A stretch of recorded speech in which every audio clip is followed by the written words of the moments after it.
Justice is the foundation,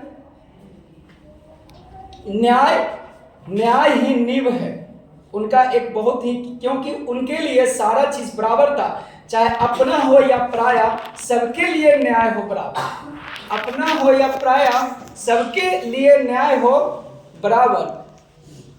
उस समय क्या था कि एक घटना घटी थी, छोटा सा 2 लाइन में बताना चाहता हूं कि उनके बेटे से गाय का बच्चा था, वो रास्ते में जा रहे थे रथ लेकर के, तो एक्सीडेंट में गाय की मृत्यु हो गई थी।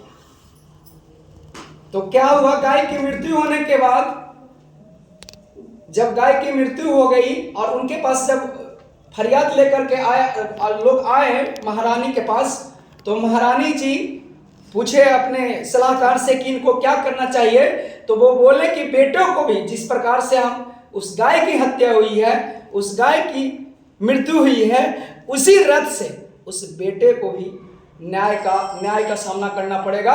और वो अहिल्याबाई अपना रथ लेकर के निकल पड़ी अपने बेटे, जिस प्रकार से गाय की मृत्यु हुई है उसी प्रकार से उसे भी होना चाहिए। सोच लीजिए कि उनके लिए ना बेटा और ना अपना और पराया में कोई अंतर नहीं था। बेटा के अच्छी रथ तो रथ के नीचे से, लेकिन शायद संजोग से बचा लिया गया, शायद संजोग से बच गया, कुछ लोग के कहने पे उनको माफ कर दिया गया।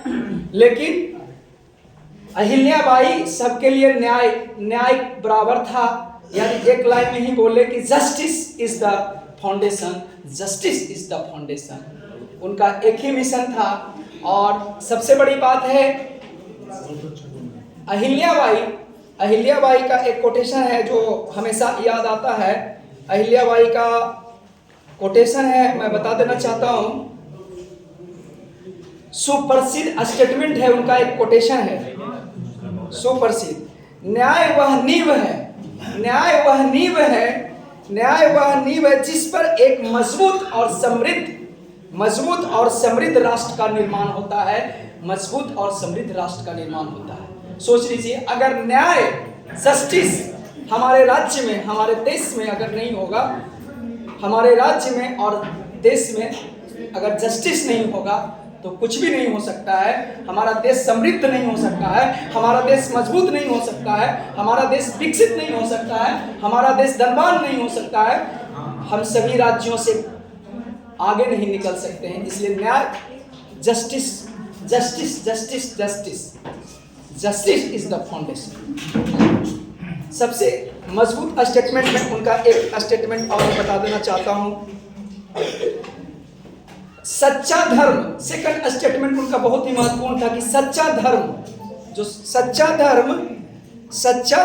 केवल पूजा पाठ और अनुष्ठानों से नहीं होती है। सच्चा धर्म केवल पूजा पाठ और अनुष्ठानों से नहीं होती है, मानवता की सेवा से होती है, मानवता की सेवा से होती है। जब तक आपका मानवता का सेवा नहीं होगा, जब तक आप मानव का सेवा नहीं कर पाइएगा, चाहे लाख आप सुबह सुबह उठ के जय भगवान, जय गोपाला, जय कृष्णा करते रहिए, जय गोविंदा नहीं, अल्लाह ईश्वर तेरे नाम करते रहिए, अब मानवता का धर्म नहीं कीजिएगा। आपका ये था अहिल्याबाई का स्टेटमेंट। सारा उनके इन दोनों स्टेटमेंट हम बताया, बहुत ही महत्वपूर्ण स्टेटमेंट में से एक था। अहिल्याबाई स्त्री के लिए उस समय एक मिसाल बनी। अहिल्याबाई स्त्री के लिए उस समय मिसाल बनी। एक और स्टेटमेंट उन्हीं का सारा स्टेटमेंट हम बोल रहे हैं। स्त्रियों पुरुषों से कमजोर नहीं होती, स्त्रियों पुरुषों से कमजोर नहीं होती, बस उनमें शक्ति का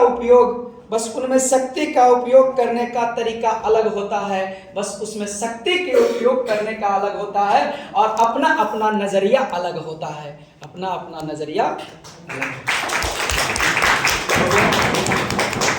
अभी तो 3-4 को स्टेटमेंट बोले, टाइम 5 मिनट ज्यादा। चलिए, तो कहने का अर्थ ये, मैं अपनी वाणी को बस चंद शब्दों में विराम देना चाहता हूँ और ये कहना चाहता हूँ कि सोच लीजिए उस समय महिलाएं का स्थिति इतनी घर से निकलना दुर्लभ था, और ये था, और अहिल्याबाई उस समय भी वो रानी, मालवा की रानी बनी अपने कर्मों से। इसलिए मैं पूरे बिहार ही नहीं पूरे भारत देश के नारियों से मैं विनती करना चाहता हूँ कि वो अहिल्याबाई जैसा रूप अपनाए और जस्टिस इज द फाउंडेशन का नींव डाले। जस्टिस इज फाउंडेशन का नींव डाले। जय हिंद, जय भारत। मैं अपनी बात को विराम देता हूँ। अहिल्याबाई अमर रहे, अहिल्याबाई अमर रहे और नारी शक्ति अमर रहे। धन्यवाद।